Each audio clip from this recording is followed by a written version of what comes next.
Hello dear friends, मैं doctor कांचन दुर्गकर, मैं स्त्री रोग तज्ञ और टेस्ट बेबी कंसल्टेंट हूँ और पिछले 10 वर्ष से पुणे में कार्यरत हूँ। आज हम 6th वीक ऑफ प्रेगनेंसी के बारे में बात करने वाले हैं।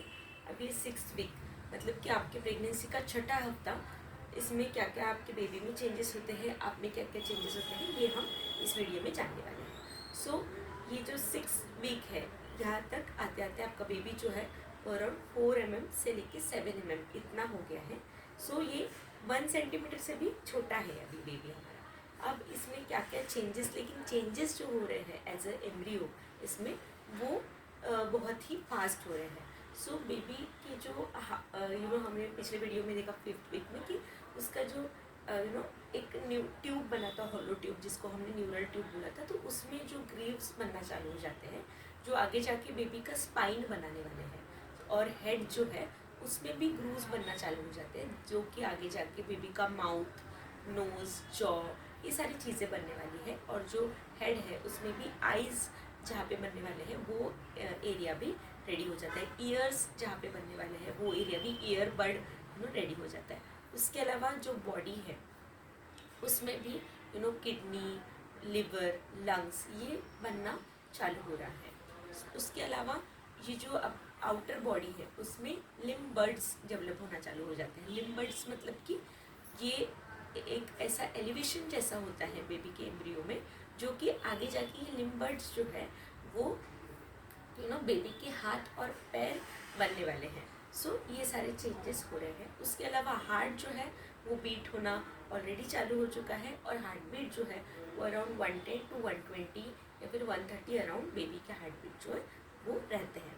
अब यही जानते हैं मदर में क्या क्या चेंजेस होते हैं। सो 6th वीक में अगेन, क्योंकि प्लेसेंटा जो है वो बनना चालू हुआ है और अम्बिलिकल कॉर्ड भी बन गया है, और उसमें HCG नामक हार्मोन जो होता है, बीटा HCG नाम का जो हार्मोन है वो बढ़ना, कोई भी वुमेन की बॉडी में अगर वो प्रेग्नेंट है तो वो हार्मोन जो है वो बढ़ना चालू हो जाता है।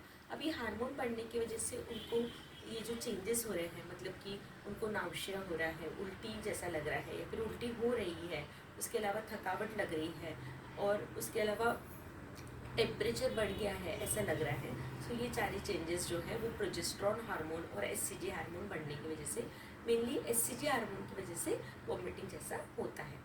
अब इसके अलावा ब्रेस्ट टेंडरनेस जो है वो आपको, मतलब आपके स्तन जो है वो पेनफुल हो जाएंगे, और आपको ऐसा लगेगा कि वो हैवी हो गए हैं ब्रेस्ट। तो ये सारे चेंजेस हो सकते हैं। उसके अलावा ब्रेस्ट में जो एरियोला जो होता है, जो डार्क पार्ट होता है, वो भी उसका साइज़ बढ़ने लगेगा, तो ये पिगमेंटेशन जो है वो बढ़ने लगता है। मॉन्टेगमेरी ट्यूबरकल्स जो होते हैं वो भी आते हैं। तो ये this are the science of early pregnancy, हम इसको बोलते हैं।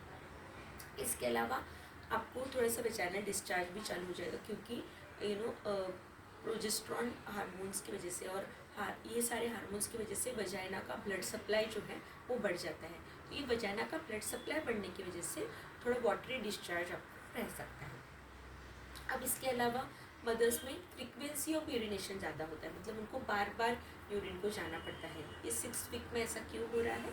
क्योंकि गर्भाशय जो है वो जाके जो मूत्राशय है, मतलब आपका यूरिनरी ब्लैडर जो है जिसमें आपका पेशाब जमा हो रहा है, उसके ऊपर जाके बैठ रहा है। अब ये उसके ऊपर जाके बैठने की वजह से ये ब्लैडर का कैपेसिटी जो है वो कम कर रहा है। सो इसकी वजह से बार बार आपको यूरिन लगने का प्रॉब्लम हो सकता है। अब इसके अलावा थोड़ा सा आपको फटीग, मतलब आपको जल्दी थकावट होना, थोड़ा सा नींद आने जैसा लगना, ये सारी चीज़ें भी प्रोजेस्टेरॉन हार्मोन की वजह से हो रही है। इमोशनली भी आप लेबाइल हो जाओगे, जल्दी से आपको खुशी हो जाएगी, जल्दी से आपको गुस्सा आ जाएगा। तो ये इमोशनल लेबिलिटी भी आपको रह सकती है। This is again because of the hormonal changes that are happening in your body. Smell जो है HCG हार्मोन की वजह से आपकी जो नोज़ में के जो स्मेल बर्ड्स रहते हैं वो भी ज़्यादा सेंसिटिव हो जाते हैं। तो उसकी वजह से आपको किसी भी चीज़ का स्मेल लाना, और टेस्ट बर्ड में भी चेंज होने की वजह से बिटर टेस्ट होना, ये सारी चेंजेस आपको मदर को हो सकते हैं। अब जानेंगे कि 6th वीक में हम लोग क्या क्या टेस्ट कराते हैं। तो जनरली 6th वीक कंप्लीट होने के बाद जनरली एक कंफर्मेशन स्कैन आपने ज़रूर कराना चाहिए, ये बहुत ही इम्पॉर्टेंट होता है। तो ये ट्रांसवजाइनल सोनोग्राफी हम लोग करते हैं।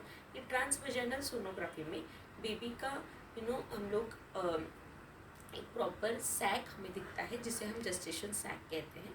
जेस्टेशन सैक के अलावा हमें योग सैक भी दिखता है और इसके अलावा बेबी हम मेजर कर सकते हैं। सो ये जो बेबी हम लोग मेजर करते हैं इसको हम क्राउन रम्प लेंथ ऐसा कहते हैं। ये क्राउन रम्प लेंथ क्या होता है, जिसे हम CRL भी कहते हैं। तो ये CRL मतलब बेबी के हेड से नीचे तक हम लोग मेजर करते हैं और उसे हम CRL कहते हैं। सो ये हमें अराउंड 4 mm to 7 mm तक मिल सकता है और बेबी का हार्ट बीट भी हम लोग सोनोग्राफी मशीन में काउंट कर सकते हैं और ये सोनोग्राफी मशीन में हमें हार्ट बीट जो है वो 110 से लेके 140 तक हमें मिल सकता है। अब इसके अलावा ये जो सोनोग्राफी है इसमें हम लोग एडनेक्सा मतलब आपका ओवरीज भी एग्जामिन करते हैं, जिसमें हमें आइदर कार्पस ल्यूटियम सिस्ट हमें आइदर ऑफ द ओवरीज में दिख सकता है कि जहाँ से एग रप्चर होके प्रेगनेंसी रही है वो साइड में आपको कार्पस ल्यूटियम जो है वो बन सकता है। अब ये सोनोग्राफी इसलिए इम्पोर्टेंट है क्योंकि ये हमें कंफर्म कराती है कि एक ही बेबी है कि 2 बेबीज़ है मतलब ट्विंस है कि सिंगल है, ये हमें कंफर्म कराती है।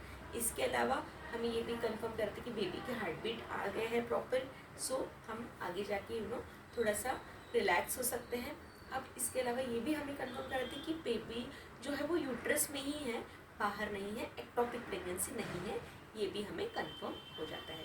सो ये 6 वीक आपका पूरा होने के बाद मतलब लगभग आपका 1.5 महीना पूरा होने के बाद आपने ज़रूर ये कंफर्मेशन सोनोग्राफी करानी चाहिए। अगर नहीं कराई है तो वो 6 वीक में ज़रूर करानी चाहिए। बहुत जल्दी भी ये सोनोग्राफी करके इतना बेनिफिट नहीं होता है क्योंकि फिर हमें जो क्राउन लेंथ है वो प्रॉपर नहीं दिखती और बेबी की हार्ट बीट जो है वो दिखने में दिक्कत होती है। अब इसके अलावा कभी कभी सबकोरियोनिक हेमाटोमा भी आपको सोनोग्राफी में दिख सकता है। सो अगर ये सबकोरियोनिक ब्लीड अगर है तो आप डरिए नहीं, उसके लिए आपके डॉक्टर जो है वो कुछ प्रोजेस्टेरोन सप्लीमेंटेशन आपको लिख के देंगे। हाँ, अगर आपको इस दौरान कुछ ब्लीडिंग या स्पॉटिंग हो रही है तो ज़रूर आपने बेड रेस्ट आपके डॉक्टर को पूछ के बेड रेस्ट करना चाहिए और बाकी के जो मेडिसिन आपको प्रिस्क्राइब किए हैं वो प्रॉपरली लेने चाहिए। अब जानेंगे कि कौन से मेडिसिन हम ये 6 वीक को हम आपको प्रिस्क्राइब करते हैं। तो जनरली इस वक्त हम लोग फॉलिक एसिड सप्लीमेंटेशन इस वक्त तक ज़रूर आपको चालू कर दिया जाता है। उसके अलावा जो भी मेडिसिन है आपके उसमें अगर वॉमिटिंग आपको ज़्यादा है तो हम लोग डॉक्सिनेट या फिर ऑन्डेम ये सारी मेडिसिन आपको देते हैं। उसके अलावा अगर आपका प्रीवियस कुछ हाई रिस्क प्रेगनेंसी है तो आपको Ecosprin, low molecular weight heparin और प्रोजेस्टेरोन का सप्लीमेंट हम लोग देते हैं। अगर आपको IVF से कंसीव हुआ है तो ऐसे केस में हम लोग आपको लो मोलिकुलर वेट हेपेरिन और प्रोजेस्टेरोन सप्लीमेंट्स जो है वो देते हैं। एटलीस्ट फॉर फर्स्ट 3 मंथ्स ये सप्लीमेंटेशन हम लोग देते हैं। सो ये हो गया है क्या क्या मेडिसिन हम देते हैं। उसके अलावा जो ब्लड टेस्ट आपने करने चाहिए उसमें है आपका हीमोग्लोबिन चेक करना चाहिए, आपने blood group, HIV, HbA, CG, PTRL viral markers आपने कराने चाहिए और उसके अलावा आपकी जो भी थायराइड टेस्टिंग है वो आपने कराना चाहिए, शुगर लेवल्स आपने कराने चाहिए, यूरिन एक बार ज़रूर चेक कराना चाहिए। सो ये सारे चेक जो इम्पोर्टेंट टेस्ट है वो आपने 6 वीक कंप्लीट होने के बाद ज़रूर एक कराना चाहिए। सो ये पिरामिड ऑफ इन्वेस्टिगेशंस होता है। जब हम स्टार्टिंग ऑफ प्रेगनेंसी है तभी ये सारी चीज़ें जो है वो स्क्रीन आउट कर देते हैं और बाकी फिर आने वाले दिनों में आपकी जो टेस्ट है वो कम हो जाते हैं। सो अभी आपको ज़्यादा टेस्ट करने पड़ रहे हैं, मतलब नेक्स्ट टाइम भी इतने सारे टेस्ट करने पड़ने वाले हैं ऐसा नहीं है। नेक्स्ट टाइम आपको जो टेस्ट है वो कम हो जाएगी क्योंकि एक बार ये प्राइमरी इवैल्यूएशन आपका हो गया तो ये टेस्ट जो है वो वैलिड रहते हैं फॉर 6 मंथ्स। अब इसके अलावा क्या क्या प्रिकॉशंस आपने लेनी चाहिए, तो खाने पीने में आपने हाइड्रेशन अच्छा मेंटेन करना चाहिए। वोमिटिंग की आपको बहुत ज़्यादा शिकायत हो रही है तो आप आंवला या फिर कुछ आप जिंजर जैसा कुछ आपके मुंह में रख सकते हो या फिर नींबू आप मुंह में ले सकते हो। तो ये सारी चीज़ें आपको थोड़ा सा नींबू का अचार भी अच्छा लगता है इस दिनों में आप लोगों को। सो ये सारी चीज़ें आप आपके खाने में इंक्लूड कर सकते हो अगर आपको टेस्ट ख़राब लग रहा है तो। अब इसके अलावा अगर आपको चाय नहीं भा रही है तो आप कॉफ़ी, लेकिन कॉफ़ी का प्रमाण ज़्यादा नहीं होना चाहिए, 1 या 2 कप आप कॉफ़ी ले सकते हो। इसके अलावा स्मोकिंग, अल्कोहल, जैसे हमने पहले ही बोला है कि इससे आपने दूर रहना है। एक्टिव या फिर पैसिव स्मोकिंग से भी आपने दूर रहना है, क्योंकि आपका गर्भ जो है वो बहुत ही इम्पोर्टेंट मोड पे है, वो तैयार हो रहा है। सो रेडिएशन से भी आपने दूर रहना चाहिए।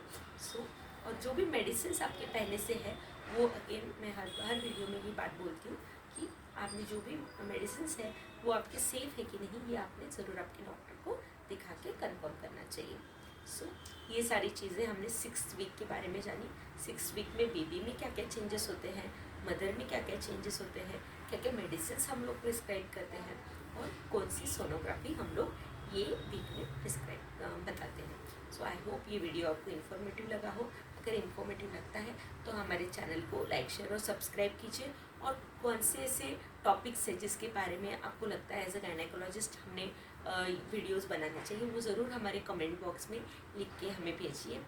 हम ज़रूर उसके ऊपर कुछ इन्फॉर्मेटिव वीडियोस आपके लिए लेके आते रहेंगे। And for more informative videos, to subscribe our channel. Thank you so much.